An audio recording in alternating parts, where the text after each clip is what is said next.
The teacher only needed to lightly prick the girl's finger with a pin, and she could use magic. But on the other side, another teacher coldly and harshly pierced a student's finger. Although the actions were the same, students from Never would experience unbearable pain because to gain dark powers, one must endure unimaginable suffering. During the test, the girl lifted her hair, revealing a fierce dragon tattoo on her neck. Then suddenly, a young dragon slowly crawled out of her body, to the teacher's delighted gaze. This is a brilliant piece in the fantasy magic genre. The magic is said to be inspired by the classic Harry Potter films. The School for Good and Evil, named so because every year it recruits students from all around the world. After 3 years of training, both sides compete in a school tournament to determine their rank in the fairy tale realm. But up until now, the School for Evil has lost to its rival for over 200 years. When the evil school's mentors had no idea how to turn things around, the arrival of 2 village girls stirred up a storm of conflict and change. Agatha was a girl who lived in a small wooden house near the graveyard. Because her mother was a witch, people often looked down on her. Even just walking down the street, she was met with hateful glares.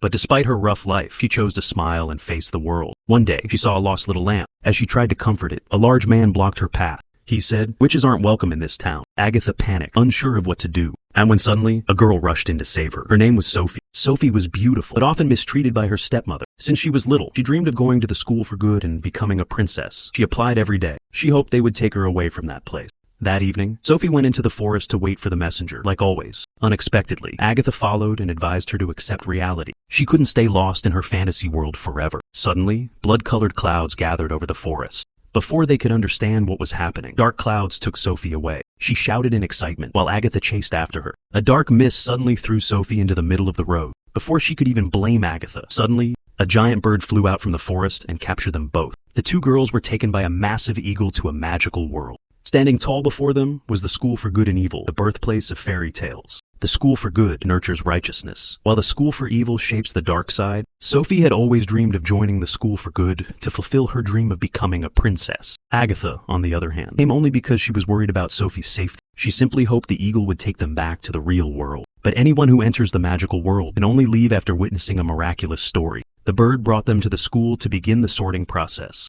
But Sophie, who always dreamed of the School for Good, was instead sent to the School for Evil and dropped into a mud pit. That day was the opening ceremony, and many new students had arrived. Even covered in mud, her striking beauty couldn't be hidden. A heavily made-up boy quickly showed his interest in her. But Sophie, having grown up in the countryside, had never seen anything like that. Panicking, she tried to escape the muddy pit, but slipped and bumped into one of the school guards. "And get in line. New student, I'm sorry. Watch it. It's about weirdo." She was shocked to learn that her beauty was considered strange in the magical world. Throughout the whole process, she kept resisting. She protested, believing she belonged in the School for Good. But the guard didn't care what she said. Frustrated, she stormed into the hall. Her colorful outfit drew everyone's attention, but she didn't care and walked straight to the headmistress. She said she wanted to be in the School for Good, but the headmistress just laughed at her. The headmistress said that everything had been arranged correctly. Sometimes, a few lucky individuals from the outside world are chosen to enter the magical realm. We call them readers, only they can read the miraculous stories that unfold here. After finishing her explanation, the headmistress turned and walked away. Meanwhile, on the other side, Agatha had been sent to the School for Good and landed in a garden.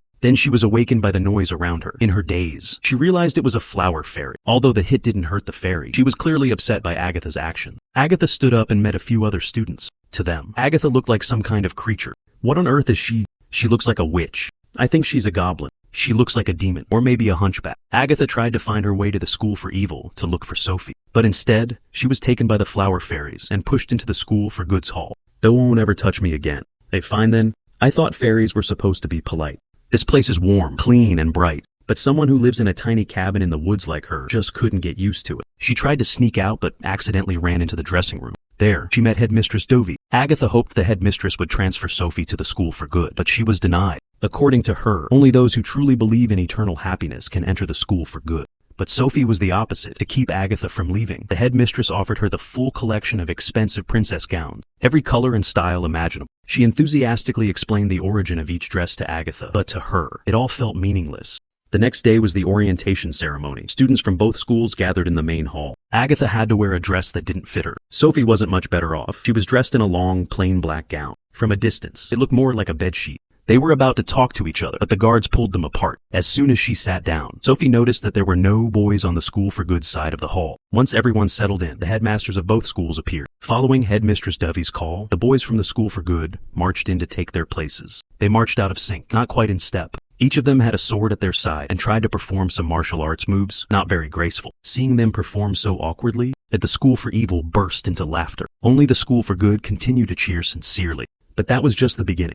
Now came the highlight of the show. Pedro appeared like a true hero. He fought off all the other boys from the School for Good and won without using a weapon. The students from the School for Evil saw this and plotted to challenge his pride. They sent out a one-eyed giant, a Cyclops. The Cyclops grabbed a guard's axe and charged at Tedros. Tedros quickly accepted the challenge. He drew his family's legendary sword. That unique sword gave him the upper hand in strength. Naturally, the headmistress of the School for Evil couldn't just sit back and watch her student lose. She waved her hand and turned the axe into a magical weapon. Even with enhanced weapons, the outcome in fairy tales remains the same. In the battle, Tedros represented justice and emerged as the final victor. In the first class, students from the School for Good sat in a pastel pink classroom waiting for their teacher. When Professor Anemone walked in, that marked the start of their first lesson. Today's topic, learning how to use beauty to become stronger. The requirement to pass was to flash a captivating smile. Everyone was eager to try. One girl looked in the mirror and began admiring herself. She praised her own beauty and smile and passed the class with a perfect score. But when Agatha tried to hold the mirror and smile, she got an F.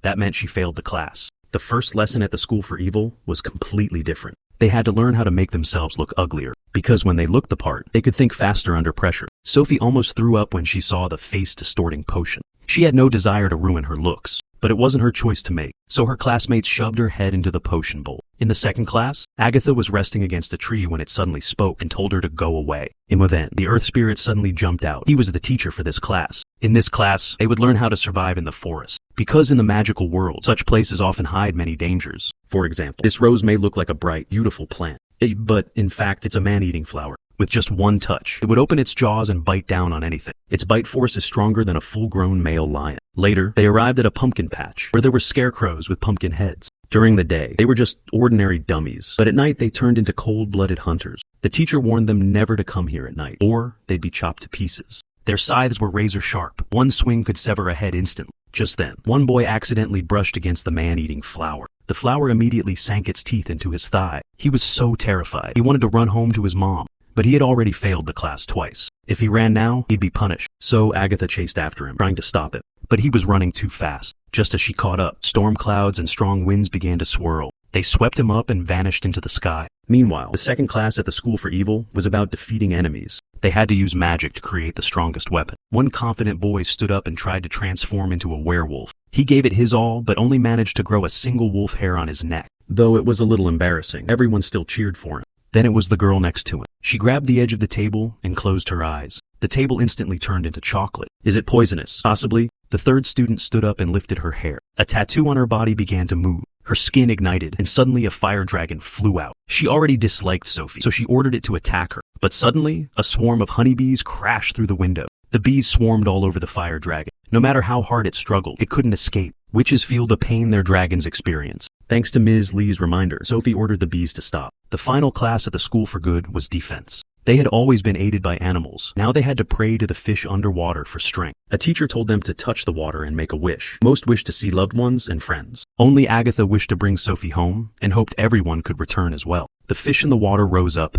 and slowly took human form. Turns out every student here has a test they must pass. If you fail 3 times, you mysteriously disappear. This girl had failed for 100 years, and Agatha's wish set her free. Just then, a giant bird flew in. Everyone panicked and ran. Only Agatha noticed its behavior resembled the student who had just vanished. As she approached to confirm, the noble prince slayed it with his sword. He thought it would be a classic tale of hero-saving damsel. Unexpectedly, Agatha punched him in the face. Seeing the commotion, the teacher rushed over to break it up. But everything that had happened made Agatha question the School for Good. This so-called good had hurt kind people just because they couldn't meet unrealistic standards. So, what is good, really? The teacher tried to explain that Agatha was the kindest student she'd ever seen at the school. She begged Agatha to stay, but by then, Agatha no longer wanted to listen. As soon as class ended, she went straight to the dining hall to tell Sophie about the school's dark secrets. But before she could finish speaking, Sophie was dragged away by the guards and locked in a sealed room at the School for Evil. No one knew what she had endured there. By the time she was released, Sophie had completely changed. She no longer wanted to hide. She decided to embrace who she truly was. As Sophie began to pursue him fiercely, the prince fell completely under her spell. Since good and evil were sworn rivals, students from both sides refused to accept each other. The good side didn't want the prince to fall from grace, while the evil side didn't want him to be rescued. Eventually, both sides clashed in battle. The incident caught the attention of the school leaders. To ensure fairness, the headmasters decided to give Sophie and the prince a test. They would enter the deep forest from 2 different paths. If they could find each other before sunrise and survive, it would prove their love was real. But Sophie had never been deep into the forest and didn't know how dangerous it was at night. She assumed beautiful places must be safe, unaware that even lovely roses could bite. After barely escaping, she caught the attention of the pumpkin scarecrow. Agatha heard Sophie's terrified scream and couldn't stay still. She decided to break the rules and transformed herself into a bird to fly in. After helping Sophie escape danger, they heard the prince's voice nearby. Agatha quickly hid so Sophie could go to him. The prince was still battling the pumpkin scarecrow, but he was no match for it. Because Sophie didn't truly love him. She only wanted a true love's kiss to rewrite her destiny. But that desire only made the scarecrow stronger. The prince asked Sophie to throw him the sacred sword, but she froze in fear. Sophie hid to the side, blinking as she watched the prince nearly lose his life. Agatha rushed in with the sword to help.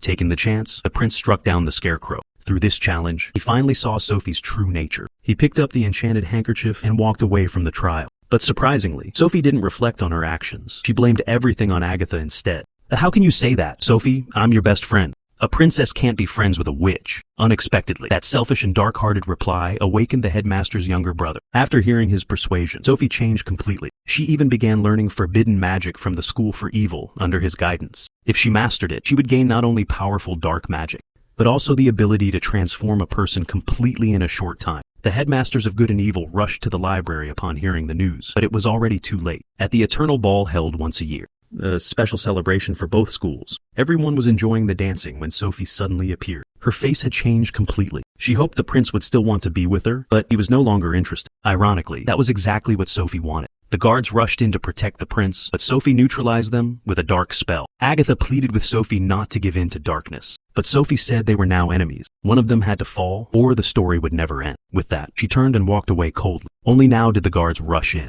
"Oh, prince, come quickly." When they reached the hall, they discovered the professor had been turned to stone. Everyone was furious. They grabbed weapons, ready to teach the reckless students of the School for Evil a lesson. Agatha tried to calm them down, but no one would listen, because it had always been evil attacking and good defending. If good struck first, no one could predict what might happen. Agatha realized this was exactly Sophie's plan. She transformed into a white dove and flew into the School for Evil. But she only found their students dancing. It turned out to be their first hopeless ball, organized by Sophie herself. By now, she looked aged and worn. As students from the School for Good barged in, conflict immediately ignited. "This is your party gift. Run, it's a trap. Take down the witch. Fire." The moment good attacked, their defeat was sealed. Because once good initiates violence, it becomes evil, and when evil chooses compassion, its power grows stronger. This was Sophie's trap all along. She wanted to turn the School for Evil into one of goodness to reclaim its original innocence. But she didn't realize darkness had already consumed her. Seeing the chaos unfold, Sophie felt utterly satisfied. Then she transformed into a black crow and flew into the headmaster's office to write her own story. But she didn't know the headmaster's younger brother was the true mastermind behind it all. Back in the battle between good and evil, he didn't vanish. He had killed his brother and took his place. Slowly, he planted twisted ideas into the School for Good, weakening their sense of virtue. And his power steadily grew. He wanted to control both good and evil completely, but to succeed, he needed a true love's kiss. Sophie never expected to have her first kiss stolen that way. Then suddenly, the school began to collapse. Everyone was about to be buried under the rubble. He had deceived Sophie from the start. All he wanted was to create a world filled with darkness. Sophie realized she had caused a disaster, but it was too late. At that moment, Agatha arrived. Even now, she still wanted to save her friend from the darkness, but Rafan wouldn't let her ruin his plans. He summoned dark feathers to destroy her completely. But unexpectedly, Sophie stepped in to shield Agatha. Sophie died, and with her, the power of true love's kiss disappeared. The school began to return to its original form. Those who had died were brought back to life. Then the prince quietly approached to launch a sneak attack, but nearly got struck himself. Luckily, Agatha seized the moment and used the cursed blade to defeat Rafan. After everything returned to normal, Agatha held Sophie's lifeless body and cried. When Agatha's tears fell onto Sophie, a miracle happened. After that, their fairy tale was rewritten. Students from both schools began to live together peacefully. In the end, Agatha and Sophie decided to return to their hometown. And after everything they had been through, their friendship grew even stronger. But one day, an arrow flew through the portal between worlds. "I need you, Agatha." Perhaps their story wasn't over yet. It might have only just begun.